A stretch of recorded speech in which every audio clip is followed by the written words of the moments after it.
What is up, Waffle Gang? I do hope you are well. My name is Mark and today we're covering some more r/am I the butthole. If you'd like to skip the initial waffle, timestamps are in the description and along the timeline below, but if you are new here, please consider hitting that like, that subscribe, and maybe that notification bell too. And just a huge thank you for taking the times out of your days to be here. Incredible support, so thank you so much. And yesterday we did have some rejoins on the channel. Well, actually it was just Fred Gomez. Thank you very much, sir. Love you, dude. And thank you for everyone for taking the times out of your day to be here. As I said, it is absolutely amazing of you to do so. Incredible. And I'm just so thankful for you doing you. And with that being said, let's crack on with today's stories. Much love, guys. Now our first story comes from Throw Dog. Am I the arsehole for picking my dog over my pregnant sister?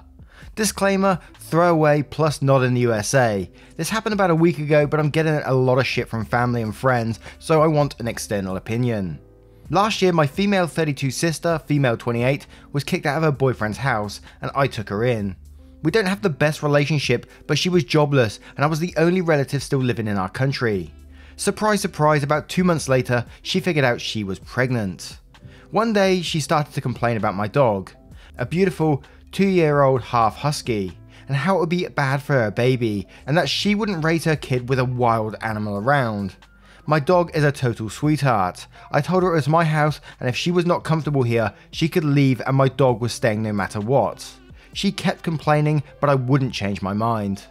About 2 weeks ago, I had to travel for work to a remote location for a few days. When I came back, my dog was not home, and my sister claimed she had no idea where it was. We got into a fight because I didn't believe her.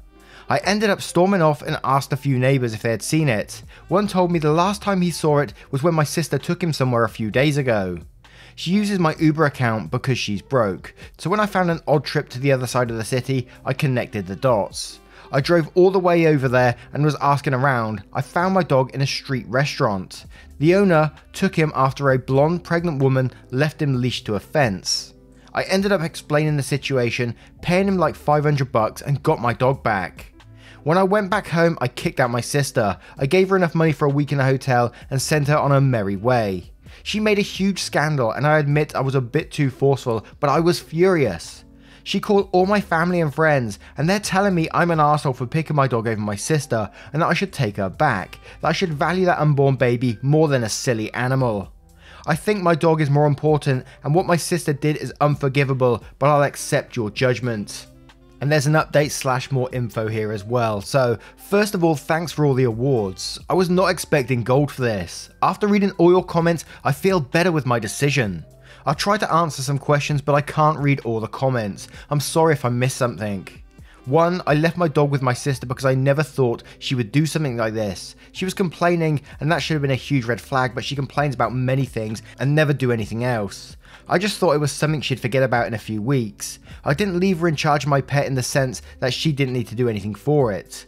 I have an automatic feeder and my backyard is big enough for it to go without walkies for a few days. 2. I live in a country where animal protection laws are almost non-existent. It would have been a hassle to get my lawyer to convince the police to get involved. Blame me for not using the proper legal channels, but I just wanted my dog back as soon as possible. I was really lucky my sister was dumb enough to take an Uber, or I probably would have never found my dog. The easiest thing was to pay the guy who found him. I'm going to sound like an arsehole for this, but in that part of town, people don't take animals for the goodness of their hearts. I was lucky I could convince the guy to let me buy it back. 3. About the bit too forceful part, I mean, I was furious and screamed like a mad woman. She was hysterical too. The neighbours got involved and supported me, and I ended up throwing her the money for the hotel through the taxi window. I'm pretty sure I scared the hell out of the driver. 4. I gave her money because even if I was mad, it felt wrong to throw someone pregnant to the streets with only her clothes and cell phone. At least the money would be enough for her to not starve for a few days until she gets the help from someone else. 5. She's not ever living with me again. I'm going no contact with everyone who sided with her. Yes, I explained my point of view, but I come from a very conservative family that values human life above all. I've been drilled this in my head my whole life, so it was hard to know if I was making the right choice, which now seems obvious. 6. I don't really know why she broke off things with her boyfriend. The story changes a lot, but I'll tell you, they met when she came to visit me a few years ago and she ended up moving with him all in the same month. 7. The arrangement was that she could live with me until the pandemic was over. No one would hire a pregnant woman, plus she works in tourism, which is a dead field now. It was one of those stories where, again, straight after the title, I wanted to say no, but I'd done that yesterday, so I can't do that today. And it's one of those stories that we see time and time again, man, where the other party thinks that they can just take someone's pet and take it to, you know, a shelter, someone else, sell it, and they think they can actually get away with it. And let's face it, there probably is people who've gotten away with this and they've never found like their pet again after this kind of incident has happened. But absolutely not the arsehole in this situation. How can you be? She's the one who done you wrong, tried to get rid of your pet from under your feet without you even knowing, no discussion, just took it to someone and gave it to them, and you had to track it down afterwards, pay $500. Absolutely kick her out. You even done the decent thing of giving them money for a hotel and to feed themselves too. I may even consider not doing that if they're that much of an arsehole. They can go and find another family member, right? You know, they're all calling you an arsehole for picking your dog over your pregnant sister, but do they know the ins and outs of this story? Do they know that, you know, she tried to get rid of your dog? But Funky Orange Penguin says, not the arsehole, you didn't choose the dog over your sister. She stole from you and you discovered she couldn't be trusted to live in your house. She got herself kicked out. That silly animal is your responsibility. Your sister's unborn baby is not. And MG Prep says, not the arsehole, I've written this so many times. I'm so angry. She's a monster. Never let her near your dog again. I would never forgive anyone if they did that to my dog. I can't believe she's going to raise the child. Poor kid. And Stairs Motherfuckerly says, not the arsehole, not the arsehole, not the arsehole. Dude, you took her into your house. She bitched about your dog and then kidnapped your dog. I'm glad you got your pup back and kicked her out. Get a lawyer, call the cops. She broke the law. Now, I'm going to turn this one to you guys. What would you do in this situation? You know, sometimes it's very easy to say, like when you're on a Reddit forum and things like that, yeah, just kick them out, get therapy or whatever. You know, the very Reddit things to say. Just dump their asses, all that sort of stuff. It's very, very simple to say when you're online, but doing it face to face to a family member when you've got everything going on around you, family attacking you because of it, yes, obviously the right thing to do is absolutely kick them out, but it can be an extremely difficult situation when you're under that pressure, and we know this, right? But what would you do in that situation? Let me know in the comments below. And our next story comes from Girly Am I the Arsehole? Am I the arsehole for giving a boy a, air quote, girly ring? I'm a 55-year-old child-free woman. I live with my longtime partner and our dog, Billy. I do not dislike kids, in fact, I used to be a teacher. There's this teenage kid in my neighbourhood, let's call him Sam. One day he rings our bell, asking if we ever need a dog walker for Billy. I'm usually careful with strangers and my dog, and when he saw me I was hesitant. He added he could do other chores. Clearly this kid wanted to make some pocket money, so why not? Sure. I let him wash my car, run some errands, stuff like that. Eventually I let him walk Billy, as he seems to be sweet with animals. As Sam did more and more chores for us, I got the feeling his home situation wasn't great. Sometimes after doing a chore or walking Billy, I'd offer him some cookies and tea, and you could see he would sort of linger. One time he even said it was loud at home, and if he could study in our garden, and we let him. Anyway, there's two things I have not mentioned yet. One, I have a sizable ring collection. I've been buying them since I was 14, and you can sort of imagine me as one of those eccentric older ladies with too much jewellery. 2, Sam is sort of the effeminate kind of boy, who could be possibly gay, but he never offered the info and I never asked. So anyway, one day I could tell he was looking at my rings with great fascination. I asked him if he liked them and he nodded yes. I asked if there was any in particular and he said yes, it was the sunflower one. Without much thinking, I asked if he wanted it. This one has no emotional value, and I don't have any kids to inherit this stuff anyway. Sam kind of blushed and said very much so, but that he didn't want to take it from me. I said don't be silly, and gave Sam the ring, and Sam went home. Next evening, someone rings my door and it's both Sam's parents, with Sam between them. This is the first time I've seen them up close. First thing, Sam is pushing the ring back into my palm saying, "I've came to return this," with a shaky voice. Next thing is dad starts cussing at me, how dare I give things to their kid, and a girly ring of all things, and that it was not my place, it's inappropriate, yada yada yada, and made some derogatory comments about my age and weight. At this, I essentially told him I won't stand in my own front door and be insulted, then closed the door on him. I have not seen Sam since. Am I the arsehole for giving the boy a sunflower ring without his parents' permission, or just not for thinking this could be a problem and getting him in trouble? I didn't really think much of it when I did. Sam is 16, if all that matters.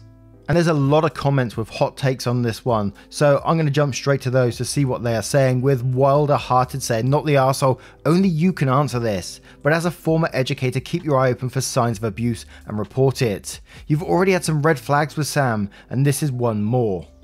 And OP replies, I feel it is a red flag, but this was the first time I met them up close, and I'm unsure if he'd want me to intervene. And Smokersaurus says, not the arsehole, Sam sounds like he's being abused at his home. Please OP, please try to keep in contact with him. It really sounds like he needs a positive influence like you in his life. Keep up the good work OP, you're a super nice person. And OP replies once again saying, I'm just worried that me reaching out might get him in more trouble if the parents find out now. And Construction No says, not the arsehole, fuck his parents. I used to belong to a very conservative church. My youngest son's favourite colour is pink. In the nursery they had a pair of pink sunglasses. They reluctantly let him wear them and took a pic. The lady shows me and makes a point to say I won't show dad. That kind of pissed me off, so I immediately said, honey, look at our sweet baby. He makes a point to point out that his favourite colour and thank you for not telling him it's wrong. We no longer belong to that church. And Premium Plum says, not the arsehole, the kid certainly seems old enough to decide if he wants to own a sunflower ring or not. The only thing I could possibly see from the parent side is a concern that a middle-aged woman is gifting jewellery to their underage son. But from your description, it doesn't sound like that's their main problem. Now put yourself in OP's shoes and you saw the situation on your own doorstep. Would you suspect any kind of abuse from that? And how would you deal with it? Would you just stand back and say, no, I don't want to be a part of this? Or would you step up and try to do something? And if so, what would you do? What can you do? Let me know in the comments below. And our next story is from Grinisty. And it's a bit of a different one, that's why I've gone for this one. Am I the arsehole telling the customer he has to pay for a new steak if he lets his friend eat his that was meant to be sent back? So I'm a head chef in a place that specialises in steaks. A group of maybe 5 fellas all order pretty expensive steaks. All steaks go out and shortly after a waiter comes back asking for a new one because it was overdone. I say yes, but she needs to take the wrong steak from them before I do anything. She comes toddling back in and says they won't let me bring the steak back because his mate said he'll eat it if it's just going to go into the bin. So I tell her to let them know no replacement will be coming out if I don't get the whole steak back, minus what the initial customer had eaten trying it. She comes back saying they're kicking off and generally being dicks. So I go out and tell them exactly what she had just told them. Then I see all the steaks have been eaten, even the one that was meant to come back, so I say if you want a new steak you'll have to pay for it. Lots of shouting and a big game of my dick's bigger than yours later. All 5 men walk out. Luckily the bill is paid when you order rather than after. Am I the arsehole? Now this one was going to be an obvious not the arsehole, right? But as soon as I saw a story about steak I was all over that. I was like, oh yeah. I mean it's like 10 o'clock in the morning and I want a steak now. And some new potatoes with a bit of butter. Oh, onion rings. Oh my word. Don't get me started, guys. Asparagus. Oh. But oh yeah, I'm getting carried away as usual here, but definitely not the arsehole in this situation. You know, if that person who chose to eat the steak, they deemed it acceptable to be eaten, then they need to pay for it. It's that simple really. Or take it back and get a new steak. You can't just say, oh, it's going in the bin, so I'll eat it anyway. But Octus L says not the arsehole. They were trying to get some extra for nothing. Fuck those guys. I worked in culinary as a prep chef and other roles including hot breakfast, buffet tender. People try bullying tactic to feel important and it's FR irritating, is that for real, as well as a good reference on seeing how broken they are. You're in no way in the wrong on this. And since Elvis says not the arsehole, the thing about dining at a restaurant is you have to pay for the food. And NorCal Root says not the arsehole, the server needs to be trained on how to handle these situations better. The server should have pulled the plate as soon as the customer complained. Cake as a Die says not the arsehole, they need to return the steak if they wanted to complain about it. And Lotus Box is not the arsehole. As far as I'm aware, it's pretty universal policy that if you send something back to the kitchen, you have to do just that. So it's certainly an unreasonable expectation. That said, there is a case to be made that if something is going to be in the bin anyway, it might as well get eaten. Unfortunately, if this became a policy, it'd be very easy to abuse, particularly for items with lower margins like steak. So for the group to have made this request, fair enough, worth a try, but it should have been a request, not a demand. You did right to stand your ground. Absolutely. Now I turn this one to you guys. What would you do if you was the head chef in this situation? How would you have dealt with it? Would you have given them the steak? Let me know in the comments below. Steak. And our next story comes from Nothing Good Happened. Am I the arsehole for not participating in a company-wide story map of 2020? The company I work for has multiple offices scattered across different states in the US, all west of the Mississippi River. This past week, a company-wide email was sent out asking people to participate in a story map of 2020. Basically, they wanted people to submit feel-good stories about things they did or had happened to them in 2020 that show that the year wasn't all fire and brimstone. So far, people have submitted things like they climbed their first 14er mountain, learnt in it, broke their first horse, taught their kid to ride a bike, etc. They put all these stories together on an interactive map to show what positive things people in our company did in 2020. I get that it's some kind of team building exercise, but I just can't bring myself to do it. My reason is that 2020 was literally the worst year of my life. No hyperbole, it was unequivocally the worst 12 months of my existence. I lost family members and friends, I got sick myself and had to be hospitalised. My mental health has spiralled down a hole that I'm struggling to crawl out of. I really just want to put the whole year behind me and never think of it again. I'm in therapy and try to help with it all, but it is a process that I'm in the very much of the infancy of. So when members of my office started submitting their own feel-good stories, I just didn't send anything in. The person coordinating the project reached out to me and asked when I was going to get my submission to her, and I told her I wasn't submitting anything. When she asked why, I told her that I don't have anything from 2020 that I feel good about. She said that almost everyone has already submitted theirs, and she wanted to make sure everyone was accounted for. I asked her if it was mandatory and she said no, but they were hoping that everyone would participate to show unity amongst the company. I told her that if it was not mandatory, then I would not be submitting anything. The next day, my boss called me to ask about the story map thing. He asked if I wanted more time to think about it and I told him that I did not. I told him that this was just something I don't want to participate in. He said he understood and asked if I wanted to talk to anyone about it. I told him I appreciate the gesture, but this is something I'm working on my own. There was a company-wide email that went out thanking almost everyone for participating, which I felt was a direct jab at me. So I emailed the person in charge of the project and told them that I don't appreciate being singled out like that. They sent me an email back saying that I was not the only person who didn't participate, and that not everything is always about me. I've looked through the stories and can't find anyone else who didn't participate, so I think she's lying about me being the only one. Am I an arsehole for not thinking of something stupid to submit for this? Now I think this is probably going to go to an either you're the arsehole or an everyone sucks here, simply because, and I very much understand the whole pressure thing, and you know it happens in many jobs. You get pressure to do certain things you don't want to do, which is, you know, it happens sometimes, and sometimes it's just worth picking your battles over and not fighting it. So at the moment I'm doing like a book club with our company. You know, we get time during our week, schedule time to read this book and read through, and then pick out bits that we like, and then we can talk about it on a Google Meet thing on Monday where we discuss our favorite bit and then we talk about it and all this kind of thing. And it's not something I really enjoy. I'd rather be spending my time actually working on the projects I need to be working on rather than this book club.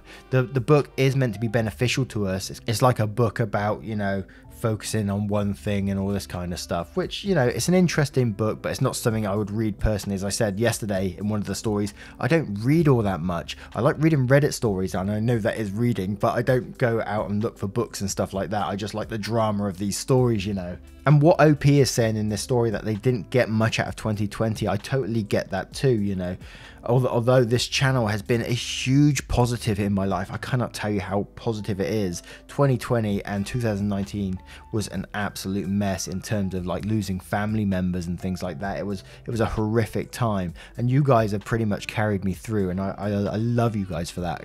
let's not get it twisted. I love you guys for that. But again, I'm waffling on. Hey. He said it! He said it! So what I'm just trying to say is, you know, the company were arseholes because they did put a bit of pressure on you for what you did, and I think you just took it too personally. You took it as a jab at you when there probably was other people who didn't participate as well. If I was in your situation, I wouldn't have participated, but I wouldn't have followed up with that email on there because you've just made yourself stand out to everyone now. So I will go with an on the fence, everyone sucks here. Don't hate me for it. But IndieGuy46202 says you're the arsehole for responding to the email that way. You weren't singled out. They didn't say thanks to everyone except for OP for participating. They said almost everyone, which was true and anonymous. Up until then, you did nothing wrong. Your company probably should have pushed you to participate in something voluntarily. It reminded me of the whole 30 pieces of flair scene, and although it sounded like your boss was trying to reach out and offer support to you, which is rare and commendable, but you really should have let the email lie. It really wasn't directed at you. I would recommend with a brief follow-up saying, you're right, I'm sorry I misunderstood, and everyone can move past this. Yes, I think that is the absolute way. Tackle it head on. Just apologize. If I've ever made a mistake in the company, in any company I've done before, and I've made a couple, especially in my market research job, but I won't go into it. It involved a whole lot of fish fingers. But I immediately phoned up and went, oh my God, I am so sorry. I apologize. And I came up with a solution to fix it. That's the way forward. It's the adult way forward. Just apologize and move past. And Jabba in Blue Jean says, I think you took the thank you email too personally. If your company has multiple offices spread out throughout the country, it's highly unlikely that you're the only one who didn't participate. I will say that the first co-worker was too pushy. If someone says no to something that is not mandatory, you should just shut up and move on.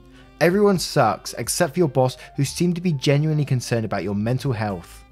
And Obitadictor says, everyone sucks here, your company should not have pushed you to participate. The reality of 2020 is that not everyone may have happy stories to tell, but there was no reason to respond to that email. And Hannah's Flora says, everyone sucks here. Your company isn't an A for the idea of this project in general, but what they should have done is send out the initial idea for the project and then follow up email to the whole company as a submission reminder for those who are interested. Following up with people individually is tone deaf to the reality of 2020, because while a lot of people did have some things come out of the year, a lot of people really didn't, and they just want to move on without looking back. So that project coordinator is an A for how she handled her conversation with you for sure, particularly the bit about wanting company unity in the project. That said, I think you took the email too personally, and responding how you did wasn't necessary. I would put the money back on the fact that you weren't the only person who chose not to participate, and you admit in the comments you haven't gone through every story, so you don't actually know that everyone else did contribute, despite what you say in your post. Now, I turn it to you guys. What would you have done in this situation? How would you have handled it? Let us know in the comments below. Now, once again, guys, thank you for being here today and for the support over these past couple of weeks and, you know, just forever and generally. March last year since you've been supporting me. It's absolutely incredible what you do for me, and I'm so thankful. And I can't express that enough, how thankful I am to each and every one of you for being part of the channel, being part of our community and getting involved. You know, you click that like button, you comment every day, I see the same faces, and I'm just so blessed to be in this position. And thank you for that, because you guys make it happen.